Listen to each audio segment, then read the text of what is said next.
Hey, what's up guys? Welcome back. Do you guys remember this crazy handmade guitar kit I was given?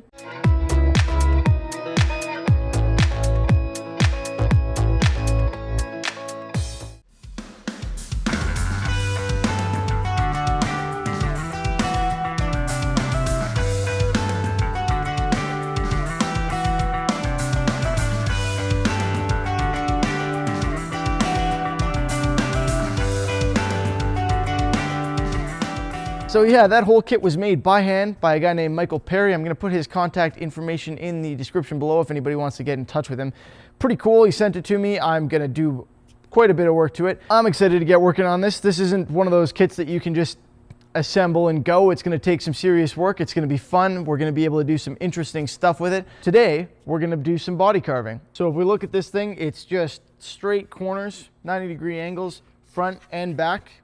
And I mean, we're gonna be playing the neck here, right? We don't have a cutaway of any description there. So yeah, there's some opportunity to do some interesting stuff with this. I'm really excited to get the carving part done so I can start. Well, there's a few things that need to get done, but I wanna get started on this awesome looking quilted maple top. I can't wait to put a finish on that. So without further ado, let's fire up the noisy equipment, drop into a song so that you don't have to listen to it, and get going on this. Just one more thing before I get started.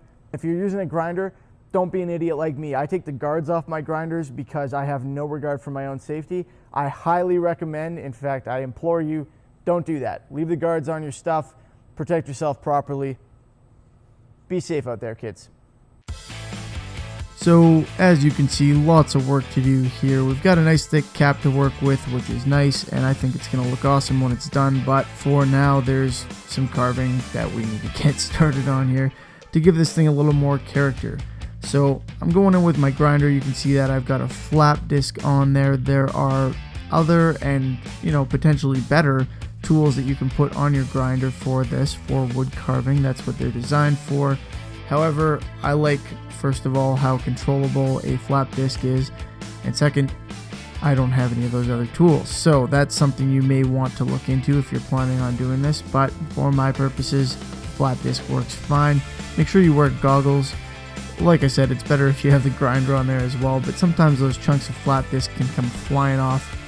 Now here, this is a questionable choice. What I've got here is a soft pad with sandpaper on it, and you'll see in a second what happens when that touches something. Whoa! I just disintegrated my sandpaper and shot chunks of it at myself.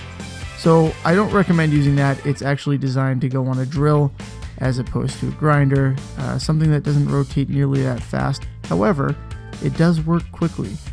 I kind of freaked myself out with that one, so I ended up just going back to Old Faithful, we'll call it here, my dual action orbital sander, pneumatic. This is what I use for finishes and stuff, and I spend a lot of time using it, so I like to think I've got relatively good control over it. Doing corners with it, kind of a challenge. I'm just roughing out the shape with it in those areas, and I'll go back in later and clean that all up by hand. I'm starting with a very subtle bevel, so you'll notice, particularly in the area that would normally constitute the belly carve of the guitar, I've done just a very light version of that, kind of like you would expect to see on an SG style guitar. Kind of to test it out, because once you've taken more off, obviously you can't put it back, not really, but it's always much easier to just take more off. So like you can see here, I've got that fairly subtle bevel, SG style type thing. I end up testing this a little bit, just kind of holding on to it to see what it's going to feel like, and I end up going much deeper, more of a Stratocaster style type of carve, kind of way closer to the end. But that's what I start with and get a feel for it beforehand. I do something similar when it comes to that neck cutaway. I just begin with a very small version of it. I don't go in very far, and then later I decide, hey, I need more space for my hand. I want a deeper cutaway. It's worth me continuing. But to begin with, if you're not sure, if you don't do this much, if you don't really have a plan, for example, I did not really have a plan, it's always better to just start and take a little off at a time and decide as you go whether you want to keep going. So obviously this is not the fastest way to do it. You can use things like Shinto rasps, you can use more aggressive sanders and stuff to get this done quicker if you know what your end product's going to look like. But sticking to these more conservative, more careful methods can sometimes work in your favor if you don't know what exactly your end product is going to look like. For me, I didn't want to go taking a rasp to this quilted maple and dig down too far and have to worry about, parts of the mahogany coming through when I don't want them to. Here I'm working on the top part and I'm actually trying to get an angular bevel, so I use a razor blade for that. And then, as you can see, I come back in with the belt sander and decide that I need a bit more of an aggressive body shape, an aggressive carve. So I'm actually changing the entire shape of the body. I'm taking some off the bottom there, kind of thinning it out. You'll notice next to my right hand that I've done some work at the tail end of the guitar there. I've actually put a bit of a scoop in there for a more aggressive look.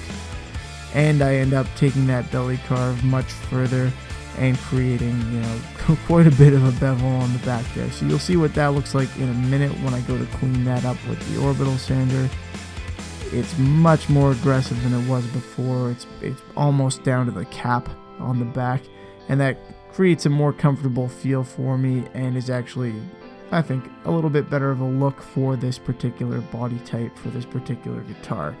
It can be more comfortable too if you've got a bit of a gut, which, I do after a night of drinking. So hey, why not give it a little bit of an extra carve? It's not going to hurt anything. And it was fun to do. So all that's really left to do at this point is round off a couple bevels that I don't really like, and then go in and take out any burn marks that are left from the more aggressive sanding methods like the grinder and in some cases the belt sander, depending on the state of your paper.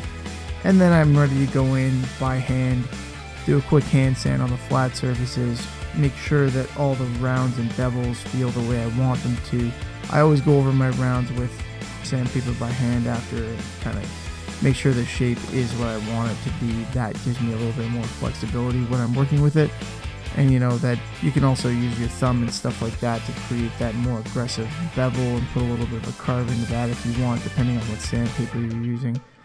But like I said, I go in, clean up some of these angles, clean up some of the rounds, take off a burn mark or two, and then we're basically left with what we're going to end up with here.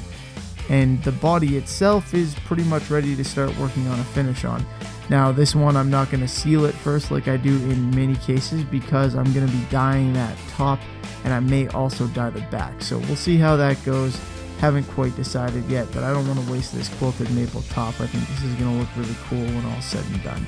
So a big thanks to Michael. I'm having a lot of fun with this. Thank you for sending it over. As I said, guys, if you want to get in touch with him, his information is in the description.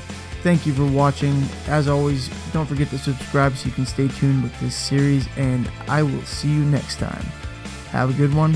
Thanks for watching.